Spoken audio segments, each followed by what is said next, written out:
Un día, sin motivo aparente, amanecí con una sensación de vacío y unas ganas de llorar sin saber el motivo por qué. En esos momentos todo estaba bien y no teníamos ningún problema. Pasó ese día, pero la sensación seguía conmigo. Lloraba mucho y me preguntaba por qué se quebraban mis ojos a cada momento. No tenía por qué sentirme de esa manera si todo estaba bien. De esto pasaron algunos días en los cuales esa sensación o sentimiento seguía latente. A decir verdad, me tenía un poco asustada y preocupada, pues no me parecía normal, ya que no tenía motivos aparentes para sentirme así. Llegó el fin de semana. Fue un viernes precisamente cuando me avisan que a mi hermana la habían tenido que ingresar con urgencia al hospital, ya que llevaba un fuerte dolor abdominal y vómitos. Según los estudios arrojaron una apendicitis aguda. Debido a eso tuvieron que intervenirla casi de inmediato. Sin embargo, cuando la operaron los doctores se veían raros. Parecía que algo andaba mal en mi hermana. Recordé cómo me había sentido días antes y me di cuenta que era por eso. Fueron presentimientos que pasaría por esto. Luego de estar 3 días en observación y reposo, la mandaron a casa sin darnos detalles de su mal. Solo dijeron que deberíamos traerla en 2 semanas para operarla de nuevo. Por supuesto, a nosotros no nos dijeron lo que le habían encontrado, para no decirle nada a ella y se preocupara. Únicamente a su marido y al suegro se lo habían dicho, pero ellos tampoco nos lo dijeron, porque ni yo sabía nada de lo que en realidad tenía. Pasaron los 15 días en los cuales teníamos que regresar a mi hermana al hospital para una segunda operación. Aún no sabía por qué sería esa cirugía, pero imaginaba que no era algo bueno. Por eso me abstenía a preguntar a los doctores de cuál era su mal, pues tenía miedo a una terrible noticia. Solo le pedí a Dios que todo saliera bien. Una vez estando en la sala de espera, ingresó una joven con un dolor de vesícula muy fuerte, y su dolor la hacía vomitar mucho. Con ella iba su esposo y un pequeño, que imagino que era su hijo. El hombre estaba muy pendiente de ella. Yo estaba cuidando de mi hermana y en algún momento les ayudé con algo para que no se levantara. El esposo traía abrazado al bebé y en algunas ocasiones no podía ayudar a su enferma. Nunca pensé que esa mujer tendría mucho que ver con este increíble suceso, ya que aquí se implicaría la brujería.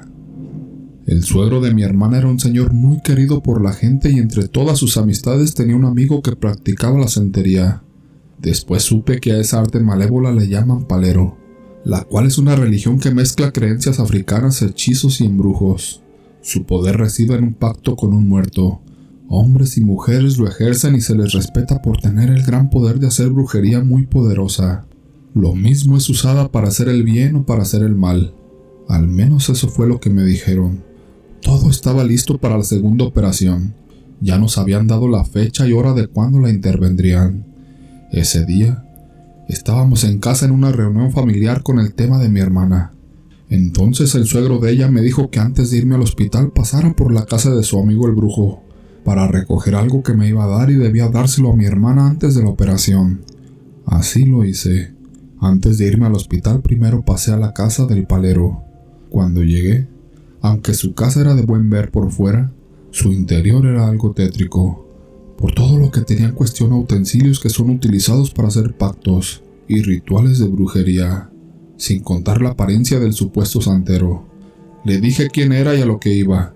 Él me entregó algo. Yo no vi lo que me dio, pues estaba bien envuelto y me dijo que solo lo podía abrir cuando fuera a utilizarlo, ya que tendría que pasarlo por el cuerpo de mi hermana, pero tendría que ser estando sin ropa, y cuando terminara lo lanzara por una ventana, que bajo ningún concepto podía ver dónde caería, o el mal se revertiría hacia nosotros, y no solo moriría mi hermana, sino que yo también por ser un hechizo muy poderoso. Cuando me dijo eso, sentí demasiado miedo.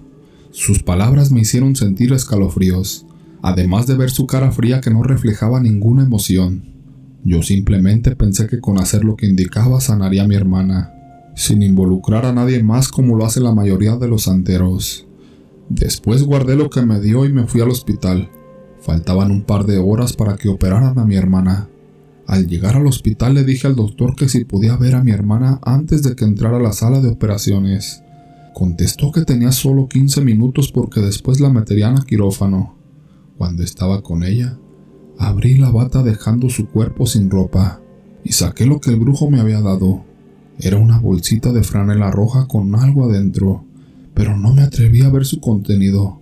Solo la froté por el cuerpo de ella como me lo indicó aquel hombre. Luego, fui y lo arrojé por la ventana. Obviamente lo hice estando de espaldas recordando la advertencia del santero.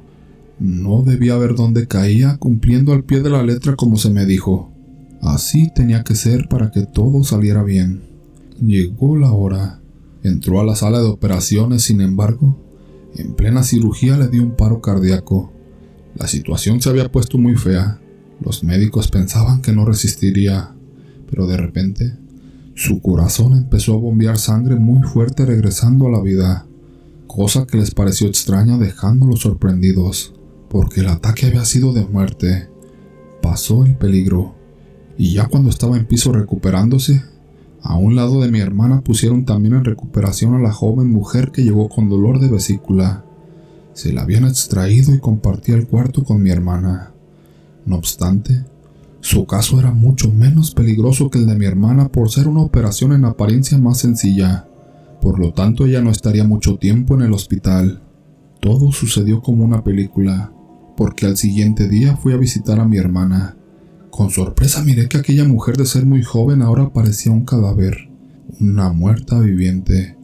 Estaba muy pálida y sin energía. No paraba de vomitar un líquido verde oscuro. A pesar de que ya le habían sacado su vesícula, seguía igual sin poder mejorar. Ya nunca más se levantó de esa cama. Al final, después de 3 días murió sin que se pudiera hacer nada, dejando a todos sin poder creer lo que había pasado. En cuanto a mi hermana, fue mejorando cada día más. Hasta el día de hoy no sé qué fue lo que me hicieron hacer con el trabajo. Dice gente que sabe sobre esto que fue un cambio de cabezas. Los santeros suelen ir a hospitales a buscar gente que puedan hacerle estos trabajos. Nunca imaginé que para poder seguir viva mi hermana, otra persona tendría que morir con aquel trabajo de hechicería. Pensé que sería como una sanación por medio de magia blanca sin inmiscuir a nadie. De haberlo sabido no lo hubiese hecho, ni siquiera por broma. La brujería existe y ya lo comprobé. En ocasiones es tan poderosa como lo fue esta vez. La prueba aquí está, porque el esposo de mi hermana y su suegro, mucho después nos dijeron que tenía cáncer de páncreas muy agresivo.